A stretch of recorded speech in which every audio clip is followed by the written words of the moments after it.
31 तक। उसके बाद हम लोग 32 से स्टार्ट करते हैं।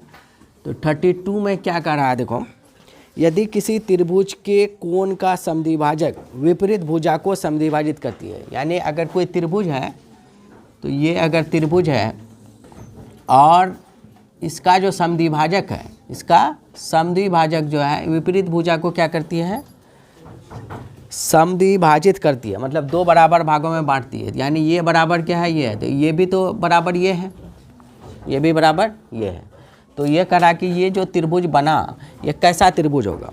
ठीक है, अब ये सुनो, इसमें कोई कंग्रुएंस की बात नहीं कहा है और कोई समरूप की बात नहीं कहा। कहा कि ये किस टाइप का त्रिभुज बनेगा, समकोण त्रिभुज बनेगा या समद्विबाहु बनेगा, समबाहु बनेगा या विषमबाहु बनेगा। अब देखो, अगर ये बराबर है तो देखो एक साइड ये ऐसे दोनों त्रिभुज क्या होगा, सर्वांगसम हो जाएगा। अगर हम यहाँ पे कोण ए, ये कोण और ये कोण बराबर है तो एक कोण मिल गया हमको और एक भुजा, ये भुजा, एक भुजा भी मिल गया हमको। ठीक है, और एक ठो भुजा कॉमन मिल गया, तो कितना हो गया, ऐसे दोनों त्रिभुज क्या होगा, सर्वांगसम होगा।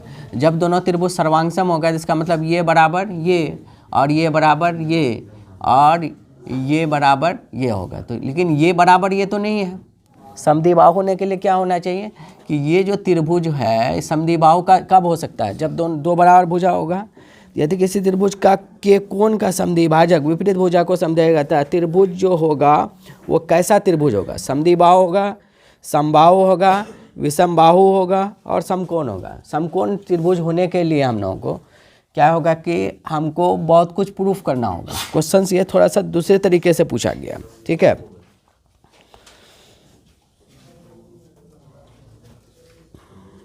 तो कौन सा हो जाएगा ये, तो समद्विबाहु इसलिए होगा कि देखो यहाँ पे कि ये जो त्रिभुज है, समद्विबाहु त्रिभुज का क्या होता है कि दो भुजा बराबर होता है।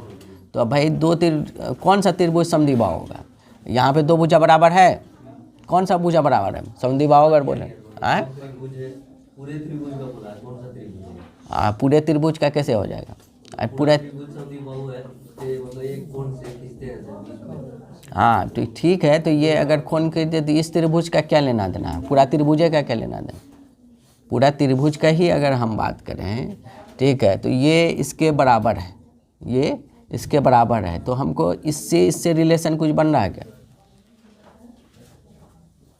हाँ ये जरूर बन रहा है कि ये इससे बराबर है। ठीक, ये क्या बन रहा है, हाँ ए बी सी डी, हाँ ये जरूर मिल रहा है कि ए बी जो है ए सी के बराबर है, लेकिन बी सी के बारे में नहीं बताया। तो दो त्रिभुज, अगर ये बड़ा त्रिभुज है, इसमें हमारा कौन सा भुजा ये है, ये बराबर है। कैसे पता चला कि ये दोनों त्रिभुज को सर्वांगसम करने के बाद, ये दोनों त्रिभुज को सर्वांगसम जब किए तो ये बराबर ये पता चला। और जब किसी त्रिभुज में दो भुजा बराबर होगा तो वो त्रिभुज क्या कहलाता है, समद्विबाहु त्रिभुज। इसलिए इसका कौन सा आंसर हो जाएगा, 32 का ए हो जाएगा। 32 का क्या हो जाएगा, ए। 33 नंबर देखो, त्रिभुज ए बी सी में कोई एक त्रिभुज है, तो मान लो एक त्रिभुज है त्रिभुज ए बी सी में, फिर है डी समानांतर बी सी है, तो एक मतलब यहाँ डी होगा।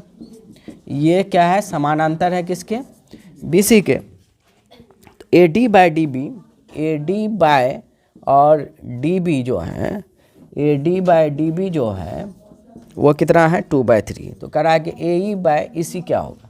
देखो कि थेल्स थ्योरम ये कहता है कि यदि किसी त्रिभुज में किसी तीसरी भुजा के समानांतर, कोई तीसरी भुजा दूसरी भुजा के समानांतर हो तो उसका जो है भुजा का अनुपात क्या होगा, समान होगा। यानी A D by D B बराबर क्या होगा, ए ई बाय ई सी। तो ए ई बाय ई सी ये बराबर ही होता है। ठीक है, तो इसका मतलब है ये भी कितना हो जाएगा, 2/3 हो जाएगा, ये भी 2/3 हो जाएगा। तो इसका कौन सा हो जाएगा, 2/3। इसका क्या हो जाएगा, बी हो जाएगा। 33 का क्या हो जाएगा, बी हो जाएगा। 34 में नंबर, 34 नंबर दो, 34 नंबर में त्रिभुज D A B C D E F में ए बी सी दो त्रिभुज है, एक है ए बी सी और दूसरा त्रिभुज है डी ई एफ है। दो त्रिभुज है जिसमें ए डी बटे डी बी, ए डी बटे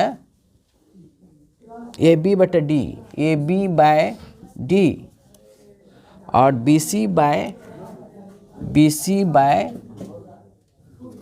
B C by F D, B C by F D मतलब कोई दो भुजा का अनुपात बराबर है तो जब तीन कंडीशंस पे भी त्रिभुज समरूप हो सकता है।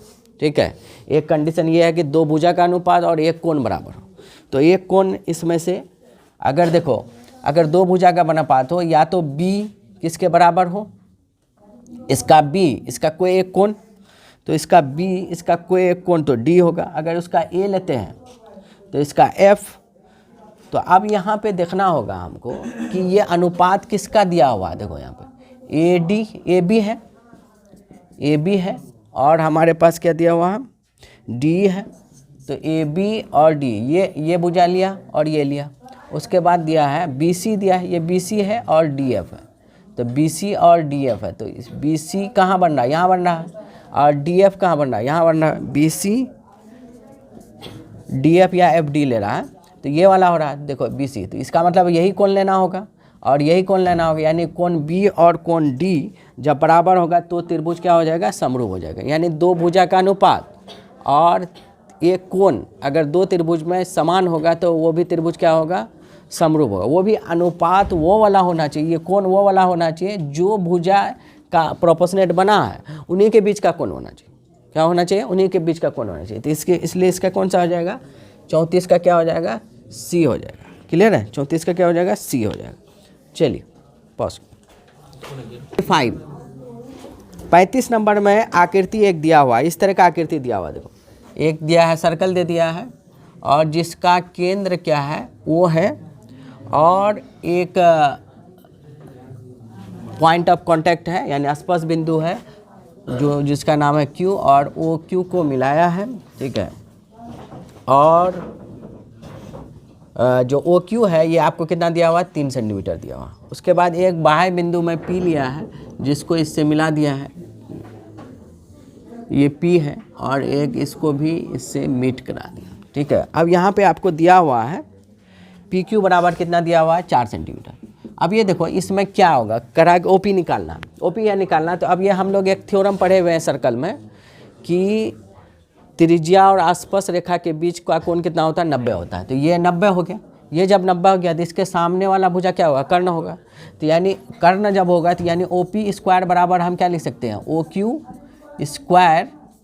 स्क्वायर प्लस QPQ स्क्वायर या QP स्क्वायर जो भी है। तो OP स्क्वायर बराबर OQ हमारा वैल्यू दिया हुआ 3 का स्क्वायर, PQ का वैल्यू दिया हुआ हमारा 4 का स्क्वायर। तो OP बराबर 3 का स्क्वायर 9, 4 का स्क्वायर 16, इसलिए OP बराबर हो जाएगा √25। √25 का मान कितना होता है, 5 होता है। तो OP बराबर कितना हो जाएगा, 5 सेंटीमीटर। कितना हो जाएगा, 35 का C हो जाएगा। ठीक है, 36 नंबर देखो, 35 का C हो जाएगा। 36 नंबर देखो, X अक्ष से कोई X अक्ष से बिंदु P8 का, तो भाई X अक्ष है, X अक्ष है। तो जैसे ही X अक्ष वर्ड यूज़ किया, X अक्ष, यहाँ आपको ये समझना चाहिए X अक्ष में कोई भी मान लो बिंदु है, X अक्ष में कोई भी बिंदु होगा तो उसका कौन सा निर्देशांक 0 होगा, Y निर्देशांक 0 होगा। तो X ही रहेगा, Y का निर्देशांक क्या होगा, 0 होगा। तो कह रहा है कि कोई बिंदु जो X अक्ष से, कौन सा बिंदु, P बिंदु का निर्देशांक आपका दिया हुआ 8,12। ठीक है, 8,12 की दूरी निकालना, 8,12 की दूरी निकालना। X अक्ष से बिंदु P 8,12 की दूरी निकालना X अक्ष से। ठीक है, X अक्ष से। अब देखो ये दूरी निकालना है। ठीक है, यहाँ दोनों निर्देशांक हमको नॉन होता तभी तो हो पाता। ठीक है, तो X अक्ष से बिंदु P 8,12 की दूरी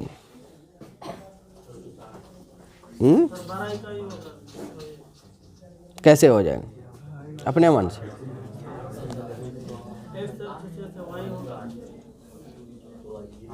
भाई इसका निर्देशांक ही नहीं है, तुम कैसे डिस्टेंस फार्मूला लगा दिए? डिस्टेंस फार्मूला हमेशा एक ही 2 कोऑर्डिनेट में निकलता है, एक कोऑर्डिनेट पे नहीं निकलता। ठीक है, इसका कैसे निकला? आंसर बुला दिए। ये पॉसिबल ही नहीं है इसका आंसर निकालना, आज जब तक कोई चीज़ नहीं दिया है। यहाँ पे न एक्स अक्ष का कोई पॉइंट नहीं दिया है। हाँ, एक्स अक्ष के मूल बिंदु भी दे देता तो कोई बात होता। यहाँ पे क्या है, एक्स अक्ष से दूरी, यहाँ कोऑर्डिनेट एक्स के बारे में दिया ही नहीं। जब एक्स के बारे में कोऑर्डिनेट ही नहीं दिया है तो इसका दूरी सूत्र निकालने के लिए ऐसा कोई फार्मूला बताया है कि सिर्फ y2 - y1 पे होल स्क्वायर पे रूट ओवर। यहाँ बताए हैं हमेशा x2 - x1 पे whole square plus y2 - y1 पे होल, यानी बगैर 2 निर्देशांक के हम डिस्टेंस नहीं निकाल सकते। बात समझ में? हाँ, एक्स का वैल्यू का, हाँ निकालो, एक्स का वैल्यू कैसे निकालोगे? हाँ, y 0 है, हाँ y 0 है, ठीक है।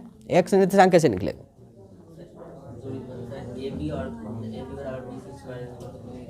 ए बी बराबर, हाँ क्या करोगे? मान लो ये तो समान दूरी, ये भी वर्ड यूज नहीं किया है यहाँ पे। समान दूरी यूज क्या है? यहाँ पे एक्स अक्ष से बिंदु इसकी दूरी, सिर्फ दूरी निकालना है। ये भी नहीं दिया हुआ कि समान दूरी है, तो बताओ। हाँ डिस्कस करेंगे, कोई दिक्कत नहीं, डिस्कस करना है। ठीक है, बताइए आपका क्या रास्ता है? इसके बीच की दूरी हमको निकालना है बगैर एक्स कोऑर्डिनेट के, कैसे निकलेगा? पॉज कर दो।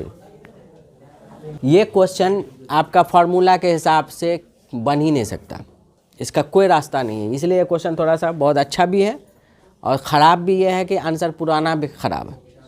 ठीक है, अच्छा क्वेश्चन इसलिए है, ये क्वेश्चंस कोई फार्मूला से नहीं बनेगा, ये क्वेश्चंस आपको ग्राफ से बनेगा। ग्राफ से कैसे बनेगा, हम इसको डिनोट करते हैं। ठीक है, अब मान लो कि हम क्या करते हैं, एक्स अक्ष यही है ना जी, हमारे पास एक्स अक्ष यही है और हमारे पास ये पॉइंट्स है 8,12 है ना। तो 8,12 का होगा, मान लो कि अगर यहाँ पे ये सुनो, अब अभी ध्यान दो, ये 1 है, ये 2 है, ये 3 है, ये 4 है, ये 5 है और ये 6 है, ये 7 है, ये 8 है और इधर भी हम पॉइंट जाते, क्योंकि ये हमको पता है ये पॉइंट्स कहाँ होगा, पहला क्वाड्रेंट में होगा।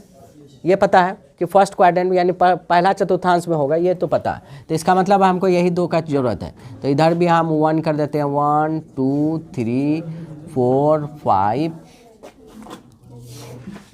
6 7 8। अब देखो 8,12, 8 कहाँ से होगा? 8 बताओ, 8 एक्स कोऑर्डिनेट लेते हैं ना, तो 8 वाला बात जो है पहले इधर होगा 8 और क्या है 8,12 इधर और आएगा 9 10 11 12 8,12 यही होगा ना जी। तो यहाँ से अब ये बात बताओ, यहाँ से ये जो है ये वाला चीज़ ये क्या कहलाता है, वाई कोऑर्डिनेट की एक्स कोऑर्डिनेट? वाई कोऑर्डिनेट, यही वाला 12 है। ठीक है, तो इस पॉइंट का एक्स अक्ष से दूरी कितना हो गया? 12 हो गया। इस पॉइंट का एक्स अक्ष से दूरी कितना हो गया? 12 हो गया। तो यही इसका रास्ता है और कोई रास्ता नहीं। ठीक है, ये फार्मूला वार्मूला लगाओगे इसमें से कोई पॉसिबिलिटीज़ नहीं है, क्योंकि वाई अक्ष, हाँ एक्स अगर कोई पूछता, यही क्वेश्चन ऐसा पूछता इसी बिंदु का वाई अक्ष से दूरी, तो हम फिर क्या करते, ये वाला चीज़ यानी एक्स निकालते। एक्स कितना है? 8 है। बात समझ में? तो इसका आंसर कौन सा हो जाएगा? तो बी हो जाएगा। इसका क्या आंसर हो जाएगा? 36 का बी हो जाएगा। ठीक है, 37 नंबर में देखो, 37 वृत्त के किसी बिंदु पर खींची गई स्पर्श रेखा उस बिंदु से जाने वाले त्रिज्या के बीच का कोण। वृत्त के किसी बिंदु से खींची गई स्पर्श रेखा और उस वृत्त के त्रिज्या के बीच का कोण कितना होता है? 90 डिग्री होता है। 37 का कितना हो जाएगा? सी। ये हमारा खुद थ्योरम है। बात समझ में आ रही है कि नहीं आ रही? ये हमारा क्या थ्योरम है। 37 का सी हो जाएगा। ठीक है, चलो पॉज करो। 38 में देखो एक फिगर दिया हुआ, एक फिगर इस प्रकार दिया हुआ, 38 में एक फिगर ऐसा दिया हुआ। अब भी तुम लोगों को अगर नौ आसानी ना आए तो हम क्या करेंगे बताओ। अभी भी तुम लोगों के पास खासकर ट्रिग्नोमेट्री से रिलेवेंट आपको पूरी कंप्लीट वीडियो है यूट्यूब में, वो उसके बाद जो है मॉडल भी करा दिए, और वो भी यूट्यूब में डाल दिए कि तुम 4 बार 5 बार रिपीट करोगे तो कोई दिक्कत, तुम्हारे पास एक मीडिया होगा कि भाई हम एक्सेस कर पाएंगे। उसके बाद भी तुमको फुर्सत नहीं है पढ़ने का, तो हम लोग क्या कर सकते हैं, सिलेबस 1 महीना पहले ख़त्म कर दिया, और क्या करेंगे। तो अब है कि अब इसका फ़ायदा उठा लें। जो लोग एग्ज़ाम नहीं दे रहे हो, हम इतना प्रॉपर फॉर्मेट में आपका एग्ज़ाम लिया जा रहा है, और उसके बाद आप एग्ज़ाम नहीं दे रहे हो, अगर जो नहीं दे रहे हो तो नुकसान उठाओगे। मैं सिंपल सी बात जानता हूँ, सिंपल सी भाषा में यही हम कहेंगे कि बहुत बड़ा नुकसान होगा, ठीक है। और देखना परसेंटेज में फ़र्क आएगा, जो टेस्ट दे रहा है प्रॉपर फॉर्मेट में, जो नहीं दे रहा है, दोनों का परसेंटेज में फ़र्क आएगा। एक केंद्र वो है, और इसको इस तरीके से मिला दिया गया है, इसको इस तरीके से मिला गया है, और इसका नाम डाल दिया है P, इसका नाम डाल दिया गया है Q। और इस तरीके से ये क्वेश्चंस हम लगता है कि और भी किसी दिन देखे हैं, और ये 9th क्लास का क्वेश्चंस है, कल ही तो हम बनाए हैं ये क्वेश्चंस को, ठीक है, 9th क्लास में। तो कह रहा है कि PTQ देखो कहाँ है, PTQ ये कितना दिया हुआ है, 50 डिग्री दिया हुआ, ठीक है। तो कह रहा है कि कोण POQ का मान बताइए, कोण POQ का, कोण POQ इस कोण का नाम बताइए। अब एक बात बताओ, अगर ये चतुर्भुज है POQT, ये चतुर्भुज है, ये तो 90 होगा, और ये क्या 90, ये 180, तो ये हो गया दोनों मिला करके। अब यही दोनों मिला के 180 होगा ना, और तो कोई रास्ता नहीं। ये 50 है, ये कितना हो जाएगा, 30 हो जाएगा।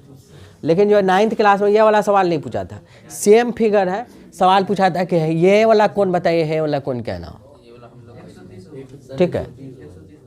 तो ये वाला कौन, ये 30 हमको जब निकल गया, ये वाला कौन कैसे निकलेगा। देखो ये त्रिभुज है, ये जो त्रिभुज बन रहा है ये वाला, ये त्रिभुज समद्विबाहु बन रहा, क्योंकि ये भी त्रिज्या है और ये भी त्रिज्या, इसका मतलब ये कौन क्या होगा, बराबर होगा। तो अगर इसको x मानेंगे तो इसको x प्लस 30 बराबर क्या होगा, 180। तो हम फिर x निकाल लेंगे तो बात हो जाएगा। वहाँ 9th क्लास में यही क्वेश्चन है, हो सकता है कि ये आपके भी आए।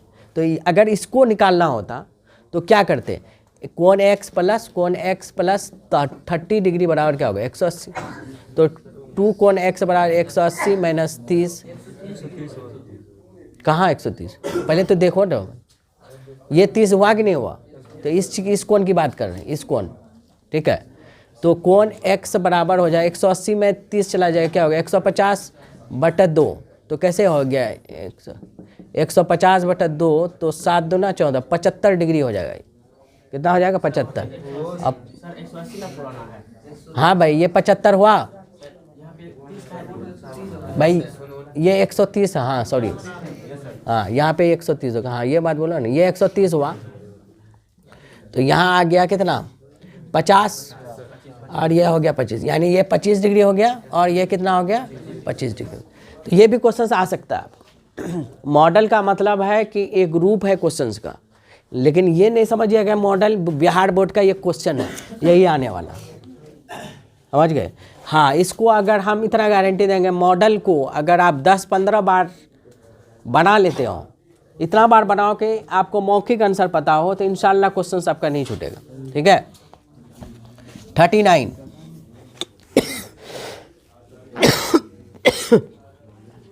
त्रिभुज PQR में, त्रिभुज PQR में कोई त्रिभुज ले लो,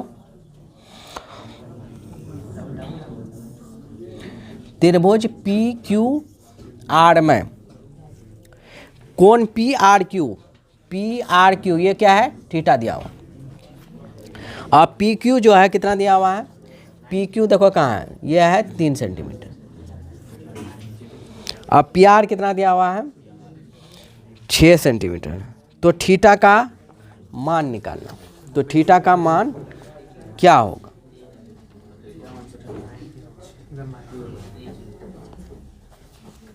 ठीक है।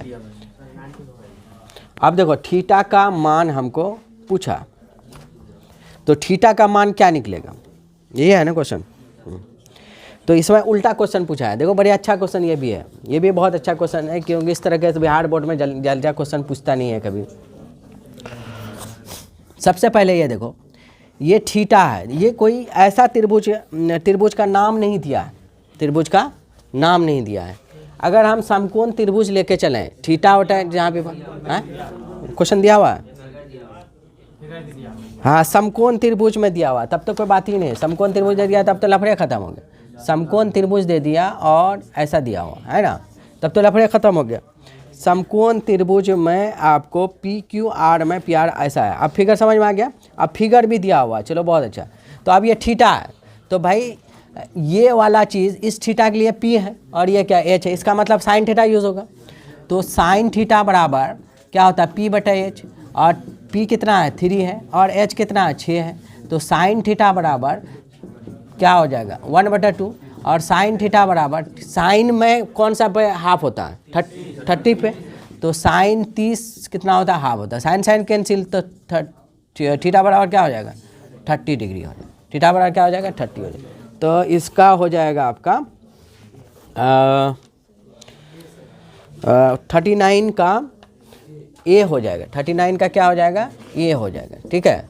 अब देखो 40 नंबर क्वेश्चन देखो, 40 नंबर कि 10a बराबर क्या दिया हुआ है 3/4 दिया हुआ है, ये है ना। तो cos a का मान निकालिए। अब सुनो, cos a का मान निकालने के लिए पूछा है, ठीक है। 10a बराबर क्या है cos a।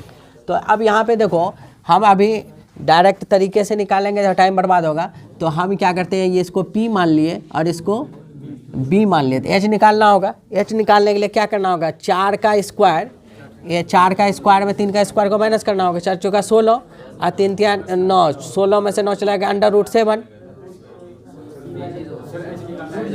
h जुट जाएगा ना। 4 चौका 16, 3 3 9, 16 9 25।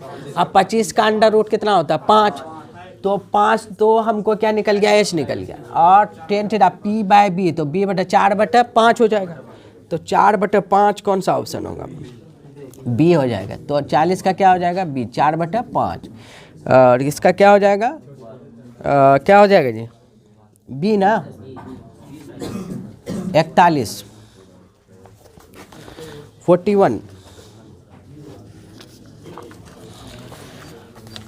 करा कि कॉट, सुनो कॉट 44 डिग्री बाय 10 तुम लोगों को आ रहा है फटाफट। तो ये नहीं समझना है, यहाँ हमारा यूट्यूब व्यूअर भी है, 700 परिवार है उसमें जुटा हुआ, उन लोगों को भी हमको देख करके देखना है, क्योंकि कई लोग यूट्यूब देख रहे हैं हमारे, ठीक है। और प्रत्येक दिन का व्यू भी 100 से ज़्यादा हो रहा है, तो उनको भी देखना होता है। भले तुम्हें यहाँ रेगुलर बैच में है पता, ठीक है, तो उनको भी हमको देखना है। तो यहाँ पे देखो, हमेशा ये ध्यान रखो, अगर ये जो दोनों है ना, अगर cot 10 का रिलेशन है, या फिर साइन कॉस का रिलेशन है, या कॉस साइन का रिलेशन है, या सेक कोसेक का रिलेशन है, कोसेक सेक का रिलेशन है, पहले ये चेक करना। उसके बाद ये दोनों का योग कितना होना चाहिए 90, तो डायरेक्ट वैल्यू कितना होगा 1, यानी 44 और 46 का योग कितना होता है वो 90 है। और ये कॉट और 10 का अपोजिट है, अपोजिट इन द सेंस वो 90 वाला अपोजिट, ठीक है। 90 में कौन कौन अपोजिट होता है, साइन कॉस का होता है, कॉस साइन का होता है, 10 कॉट का होता है, कॉट 10 का होता है, कॉसेक सेक का होता है, सेक कॉसेक का होता है। वो वाला अपोजिट अगर है तो फिर आंसर डायरेक्ट क्या लिखना होगा 1, तो ये हो जाएगा आपका 1। तो 41 का क्या हो जाएगा डी हो जाएगा। 42 नंबर निम्नलिखित में किसका मान सबसे अधिक है, तो 1045 का मान कितना होता है, पहला ऑप्शन है आपका 42 में, पहला ऑप्शन है 1045 का मान कितना होता है 1 होता है।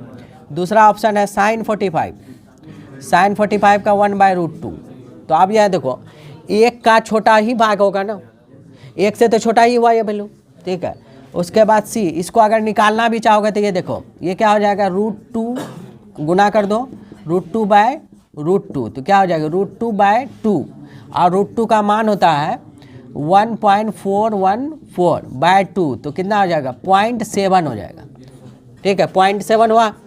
और उसके बाद देखो साइन 30 बराबर जो होता है 1/2 होता है, तो ये 1/2 का मतलब क्या हो गया 0.5। क्वेश्चन डी में क्या है cos 90 का मान कितना होता है cos 90 का मान 0 होता है। देखो सबसे अधिक किसका है, 10 का, तो ये क्या हो जाएगा। और ये निकालने के लिए सीखो, क्योंकि जब 11 क्लास जाओगे, जब हम लोग वहाँ पे 11 पे जो मैथ्स रखोगे स्पेशली, तो उसको हम लोग पढ़ाएंगे ट्रिग्नोमेट्रिक ग्राफ, तो वहाँ यही सब वैल्यू का ज़रूरत पड़ेगा, ठीक है, पॉइंट में वैल्यू की ज़रूरत पड़ेगी। तो 42 का क्या हो जाएगा, ए हो जाएगा, ठीक है। चलो पॉज करो। नंबर 43 क्वेश्चन देखो, यदि एक वृत्त का परिधि कितना दिया हुआ, 88 सेंटीमीटर।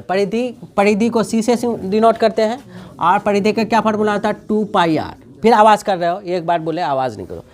परिधि का वैल्यू कितना होता है, 2πr, और आपको ये दिया हुआ 88 सेंटीमीटर। ये कितना दिया हुआ, 88 सेंटीमीटर, और 2 अब 22/7, आर ये हो गया। तो 7 को इधर से गुना करोगे, 88 गुना 7, और नीचे ये इसको लाओगे 2 गुना 22 बराबर क्या होगा, 8। तो 11 8 88, 11 दूना 22, ठीक है, 2 चुका 8, 2 दूना 4, तो कितना हो जाएगा, 14। 8 बराबर कितना हो जाएगा, 14। तो 43 का कौन सा हो जाएगा, तो 43 का हो जाएगा बी, ठीक है। 44, ठीक है। यदि कोण पी क्यू आर में, आर क्या है, समकोण है, आपको दिया हुआ आर क्या है, समकोण है। अब ये देखो आर समकोण है, तो पहले ये डिसाइड कर लो आर कहाँ होगा, यहाँ होगा। और जब ये आर होगा तो पी यहाँ होगा, क्यू यहाँ होगा, या पी यहाँ होगा, क्यू वहाँ होगा। तो अब पूछ रहा है कि साइन पी प्लस क्यू का मान बताओ। अगर ये 90 है तो ये दोनों मिला के कितना होगा, 90 होगा। तो साइन पी प्लस क्यू का मान जो होगा, तो यानी इसको हम लिख सकते हैं साइन 90, और साइन 90 का मान क्या होता है, 1 होता है। क्लियर है। तो ये हो जाएगा आपका 44 का बी हो जाएगा। क्या हो जाएगा, 44 का बी हो जाएगा। 45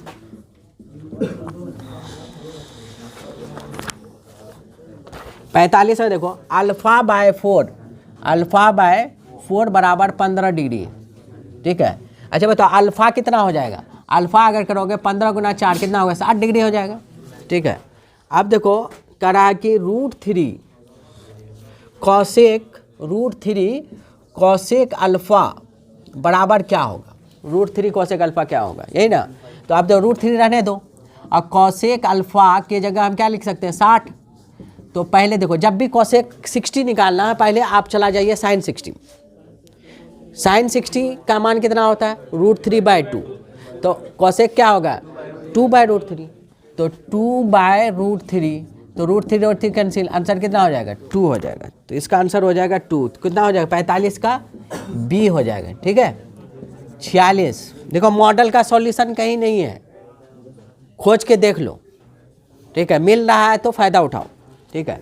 46 नंबर में यदि R1 R2 त्रिज्या 2 वृत्त का क्षेत्रफल है। आप बताओ अगर A1 बराबर क्षेत्रफल है, तो एक त्रिज्या इसका R1 है, तो क्या होगा, पाई R1² होगा। और दूसरा वृत्त जो है उसका क्षेत्रफल A2 है, तो वो क्या होगा, पाई R2², यानी दूसरा का उसका त्रिज्या क्या R2 है। तो कह रहा है कि ये दोनों मिल करके जो है ना एक बड़ा वृत्त बना है। तो ठीक है, A1 जो है A2 मिल करके, ठीक है, एक बड़ा वाला मान लो A3 बना।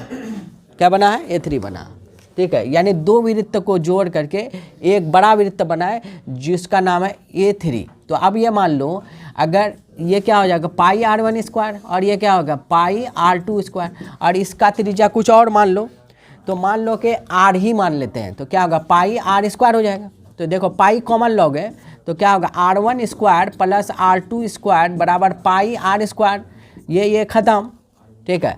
तो R जो होगा, तो R में हमको रिलेशन निकालना है। तो क्या अगर हम R में कैसे रिलेशन बनेगा, इसमें दोनों भुजाओं के वर्गों का योग किसके बराबर होगा, R के स्क्वायर होगा। यहाँ वैसा तो दिया नहीं है, R1² जो है R2², हाँ C तो दिया हुआ, ठीक है। तो इसका क्या होगा, 46 का C हो जाएगा, है, ठीक है। 47 देखो 47 दिया हुआ, sine 90 minus A sine 90 minus A sine 90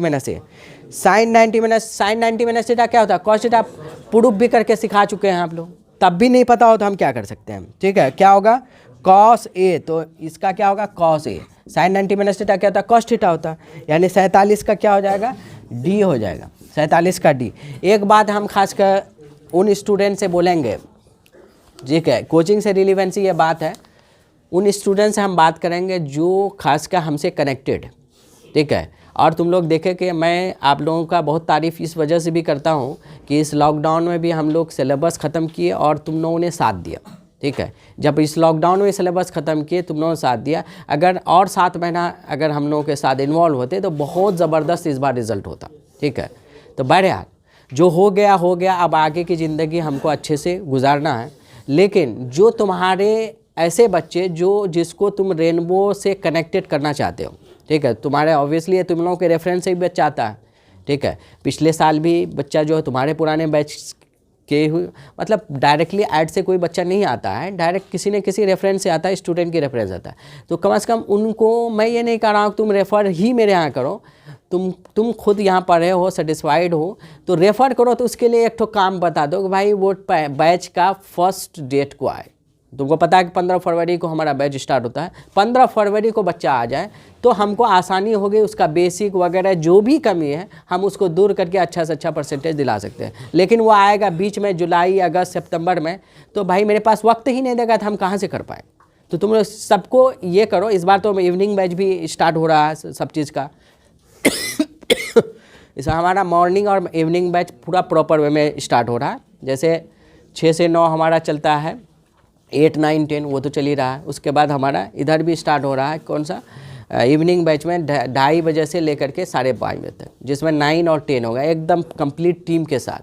तो जिनको इवनिंग बैच ज्वाइन करना है इवनिंग ज्वाइन करें। इवनिंग बैच जो है जस्ट 1 महीना बाद स्टार्ट हो, यानी 15 फरवरी से हमारा मॉर्निंग बैच स्टार्ट होता है और 15 मार्च से हमारा इवनिंग बैच स्टार्ट होता है। तो उन लोगों को इन्फॉर्म आप कर दीजिए, जो लोग भी ज्वाइन करना चाहते हैं वक्त पे ज्वाइन करें तो हम ज़्यादा से ज़्यादा उसको बेनिफिट दे पाएंगे, अदरवाइज़ नहीं दे पाएंगे, ठीक है।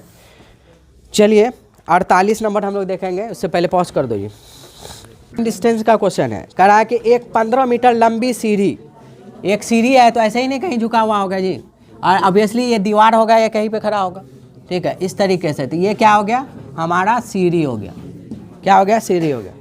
15 मीटर, इसकी लंबाई कितना है 15 मीटर है। 15 मीटर सीढ़ी एक ऊर्ध्वाधर दीवार के शीर्ष तक पहुँचती है।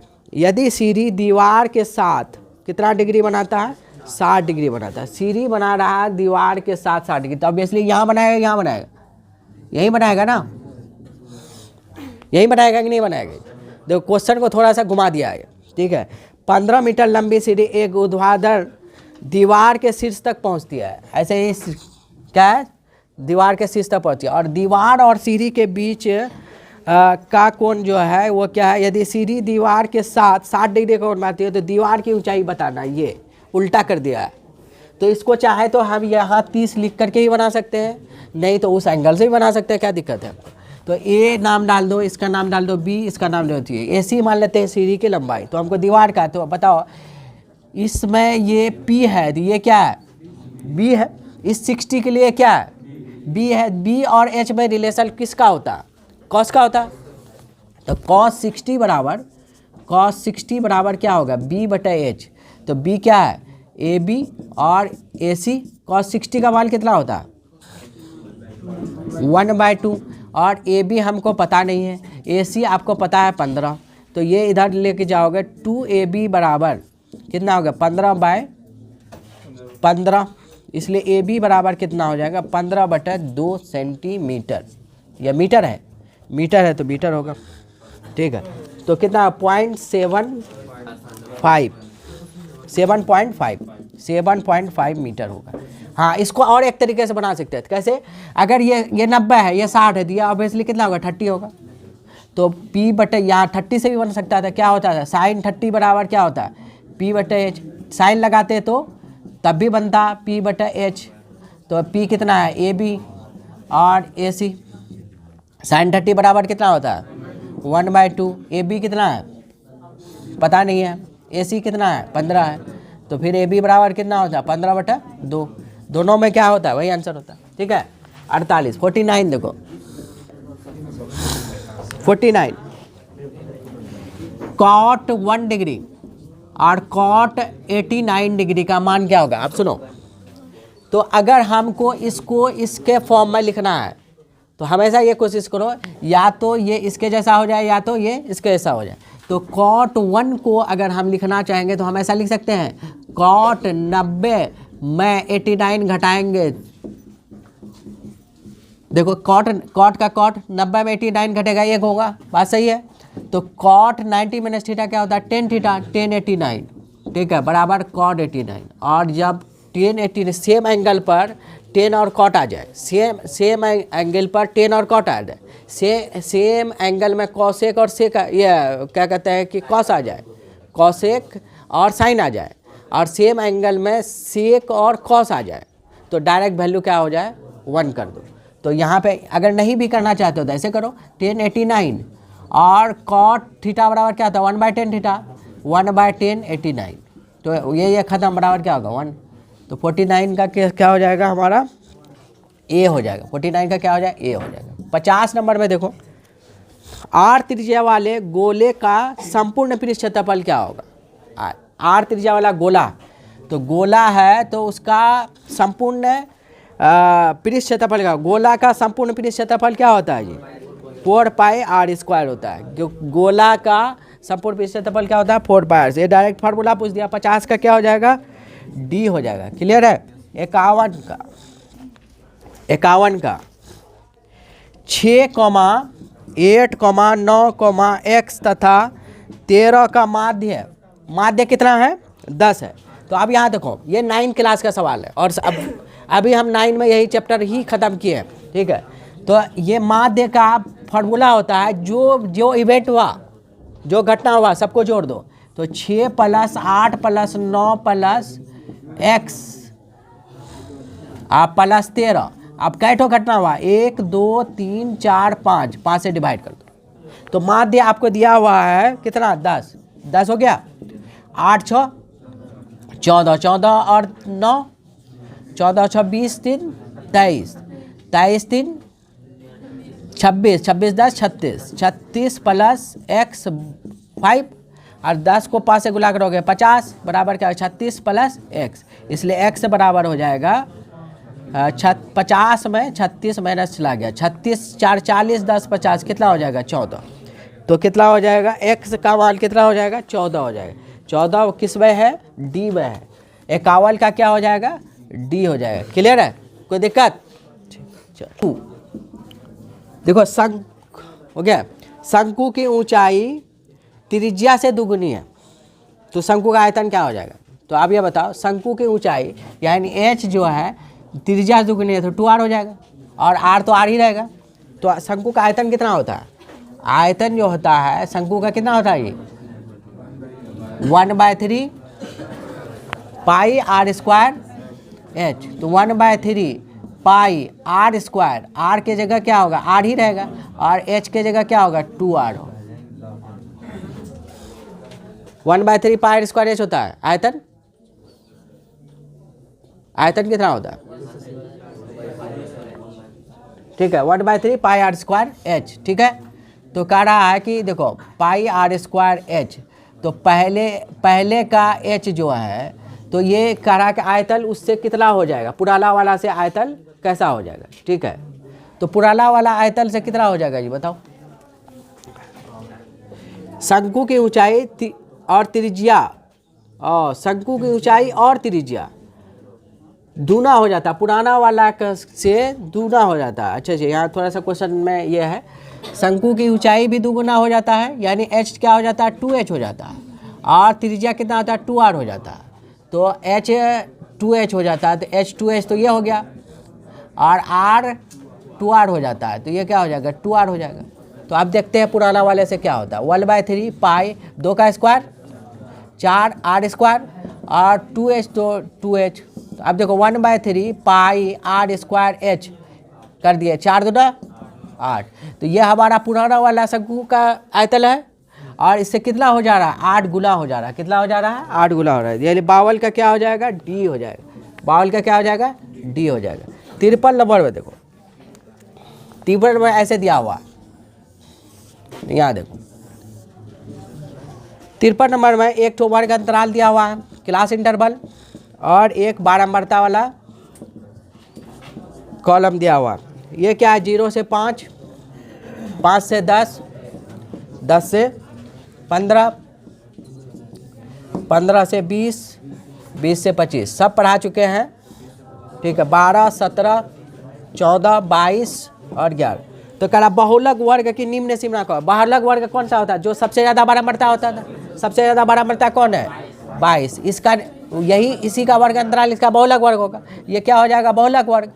और ये बहुलक वर्ग जो होगा, बहुलक वर्ग का निम्न सीमा का होगा, यही होगा ना, यही क्या होगा? निम्न सीमा होगा। तो कितना हो जाएगा? 15 हो जाएगा। क्या हो जाएगा? 15। तो 53 का क्या हो जाएगा?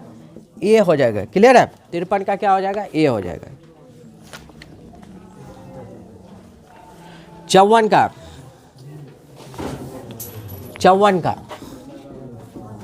54 में क्या? निम्नलिखित में कौन सा आलेख द्वारा निर्धारित नहीं किया जा सकता? कौन सा नहीं किया जा सकता जी? माध्य, माध्यक, बहुलक और इनमें से कोई नहीं।